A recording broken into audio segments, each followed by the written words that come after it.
Day 9 teaching you random thing about Canva. Canva দিয়ে আমি professionally পোস্টারটা কিভাবে মেক করেছি চলো সেটা আজকে দেখা যাক। প্রথমে ক্যানভাতে ঢুকে 1080 উইডথ এবং 1350 হাইট নিয়ে ক্রিয়েট নিউ ডিজাইন। এরপর ব্যাকগ্রাউন্ড কালারটা একদম রেড কালার করলাম। এরপর আমি যে ছবিটা দিয়ে এই ডিজাইনটা করতে যেতেছি সেই ছবিটা এখানে নিয়ে আসলাম এবং পছন্দ মতো বড় করে জুম করে সেই ছবির ভালো অংশটুকু রাখলাম। এরপর এগুলোকে ক্রপ করলাম বাকি অংশগুলোকে। এরপর ছবিটাকে সিলেক্ট করে উপর থেকে এমনভাবে ক্রপ করলাম যেন মিডল বরাবর থাকে এবং ব্যাকগ্রাউন্ড অর্ধেক দেখা যায়।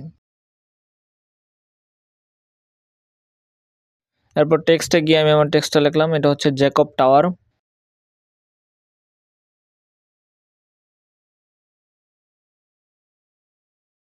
এরপর টেক্সট কালারটাকে হোয়াইট করে চেঞ্জ অল ক্লিক করলাম। এরপর ফন্টে গিয়ে সার্চ করলাম ফাতিমি, এরপর এই ফাতিমি ফন্টটা সিলেক্ট করলাম। এরপর এই জ্যাকব টাওয়ার টেক্সটটাকে বড় করে এরকম জায়গায় বসাইলাম। এরপর এলিমেন্টসে গিয়ে সার্চ করলাম রিপিট পেপার।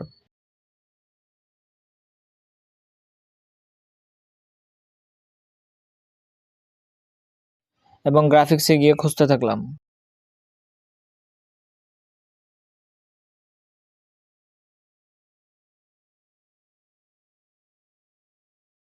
খোঁজাখুঁজির পরে আমরা এরকম একটা রিপিট পেপার পেয়েছি, সো এটাকে একটু রোটেট করে এরকম জায়গায় বসাই দিলাম।